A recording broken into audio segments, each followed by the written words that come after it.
My take on this kind of life, bearing in mind that this kind of life covers a whole raft of things.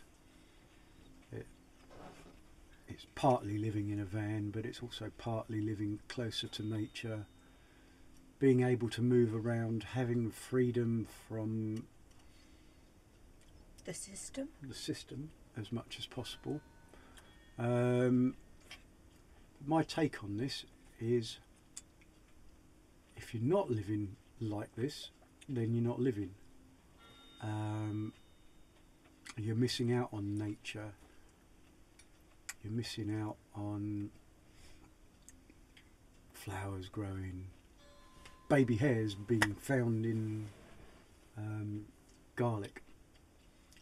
That's one of the most special things to happen to me, and yet we have quite a lot of most special things happen just because we've got the time to be a part of it.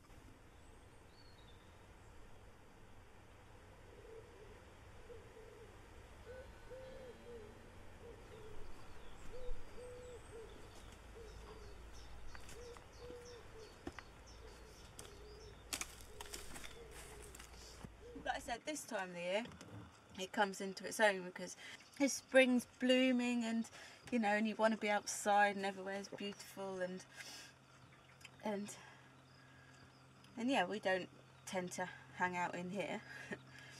We until it gets till it's evening time, it gets chilly outside, but we spend a lot of time outside, in the summertime and springtime. And in the winter time it's not practical, it gets very muddy around here, and and it's cold outside and it's miserable.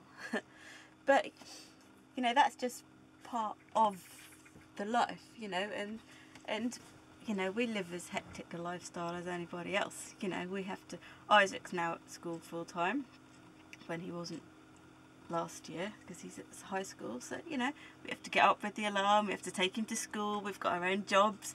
We come home, dinner, maybe have half an hour of telly, and then it's bedtime. It's not. We don't come home and think, oh, isn't this lovely living out on the road? It's just life. And sometimes, you get to appreciate the fact that you can spend all this time outdoors and stuff. Or, and it's convenient, having the bus, We do our training in Beccles on a Friday night and a Saturday morning. So we just stay there, it saves on petrol. It's practical. And and when we go to festivals, we don't have to pack. There's no hassle of like, oh my God, what am I going to take with me? Tent, blah, blah, blah. We just turn the key in the ignition, we go, and we're at home, Stop at Tesco's on the way, none of this spending loads of money on festival food, and we're just at home, but we're at a festival. I mean, summertime is just great because we're just all over the place, and it's brilliant. And winter is long and wet, but it's not cold because we've got the burner, it's cosy.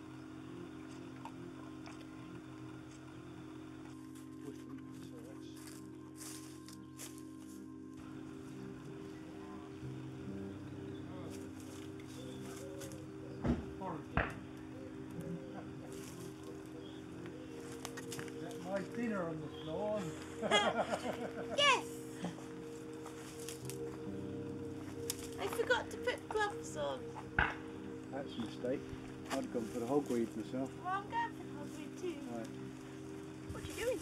Picking nails? Why?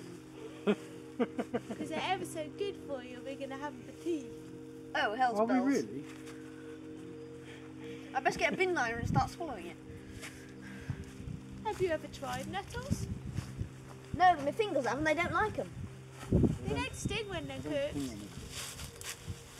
Oh, there's a thing. People view this as a lifestyle that is like connected to the earth and this, that and the other. I don't even really think about that. It's, yes, we go with the seasons, but it's not like we've added anything to our life to do that. It's everybody else in the world who doesn't live like that has subtracted something from theirs. So we haven't added anything, we've just live it. It's just life. most people don't live life at all, and then they go and die, and then it's too late. My best mate died when I was 35, and he did a very similar job to me. We both worked in offices, and we both made quite a lot of money actually. But then he went and died, and I thought, if I'm not careful, it doesn't matter whether I'm 65 or 35, one of these days I'm going to die, and I'm going to have spent my whole life working in an office.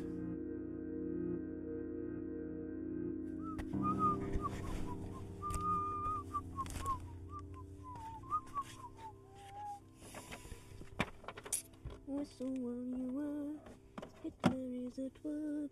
He is balmy, so's his army. Whistle while you work.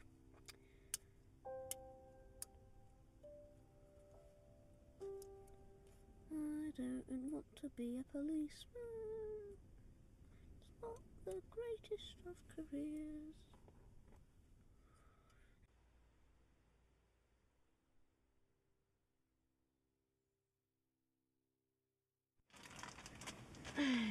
Life is good to me. Well, mostly. So probably one of the downsides of living here is going to school, probably. Yeah, because basically it means I have to get up early. Other than that, I'm normally up a bit late.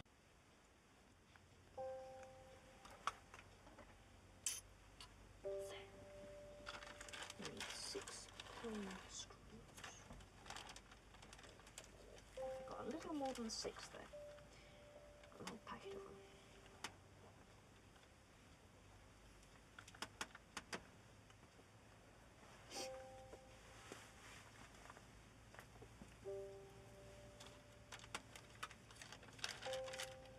Uno, dos, tres.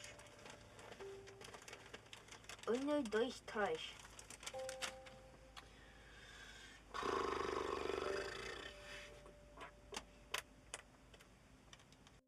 So, basically, here is my seating area and my bed. Basically, behind here, I've got my duvet, which is bright blue, whereas the cover is red. Got my pillow, nice relaxational area with the household pets, including a tortoise and a dinosaur. Got my other duvet here. Here we've got the extra seating area, meditational whatnot, and also my work area.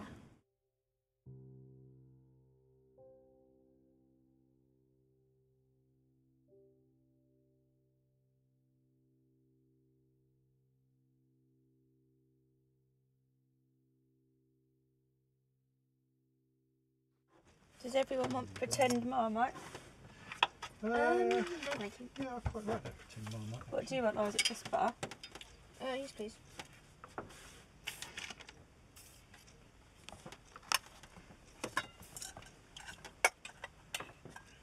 Voila. Delicious. Crumpets for the engineer.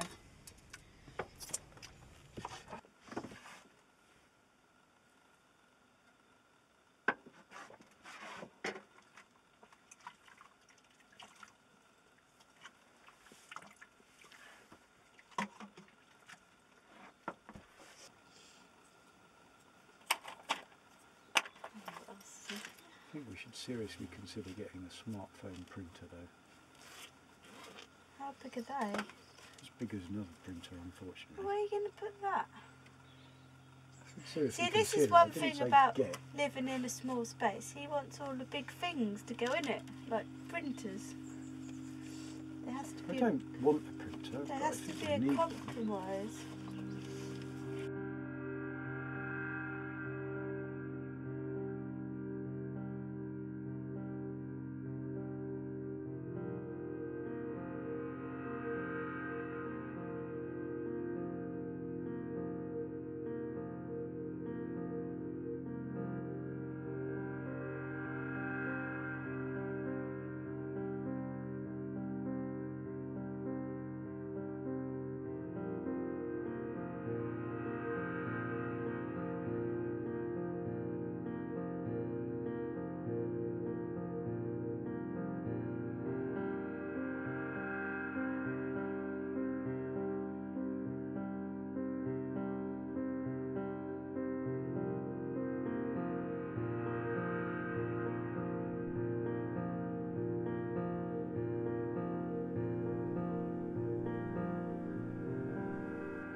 on now.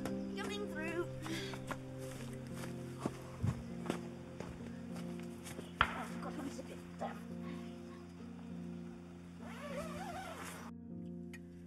A life driven by necessity rather than being pushed by what the typical education system does, which is like force feed you a bit of everything in the hope that something's going to stick.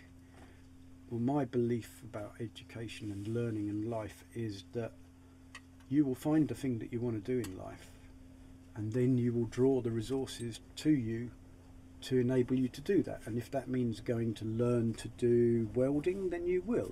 And there'll be no blocks because you're driven by either necessity or inspiration. And I think the one thing we don't do with kids in schools these days is provide them with any inspiration. We just force feed them geography, history, maths. I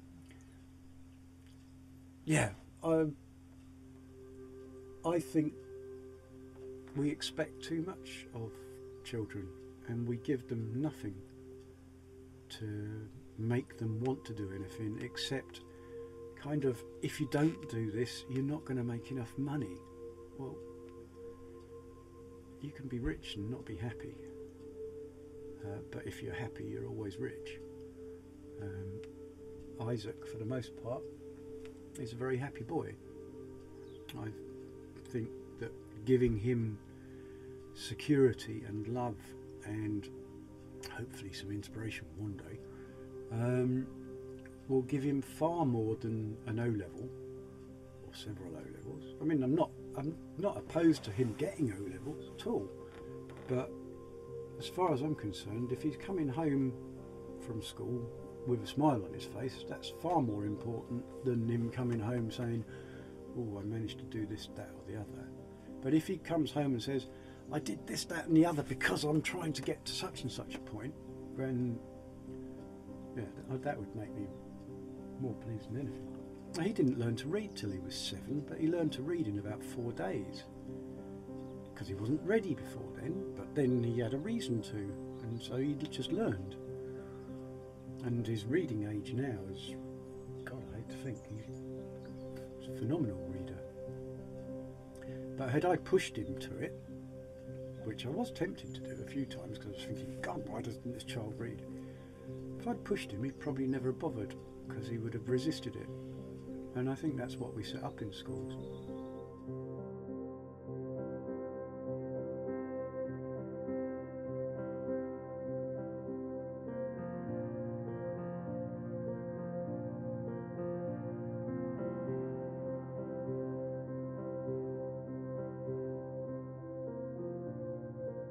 I still can't see any reason whatsoever to live in a house.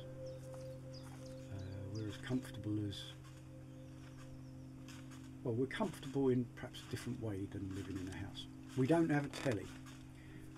We do watch DVDs, but we do not let the media dictate what is coming into our lives and the things that we're going to be told about, the views we're going to be exposed to. We don't have to listen to politicians ranting on and lying to us.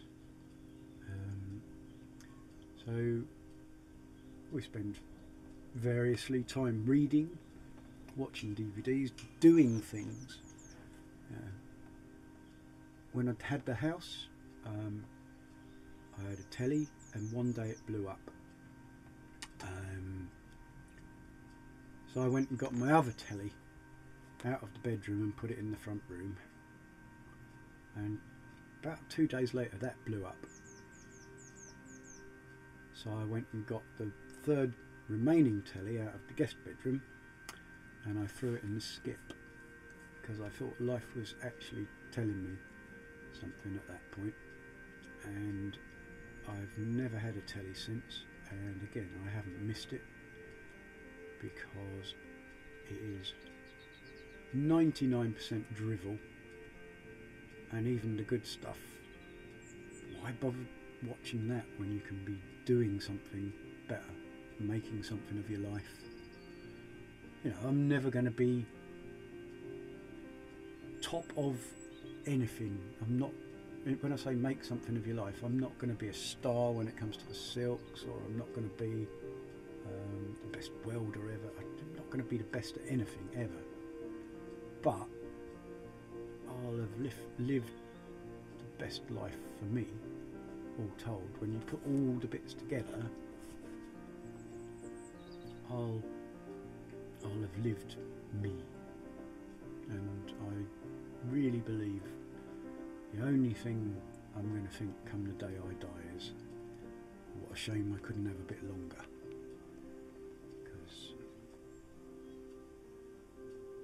Because it's a perfect life.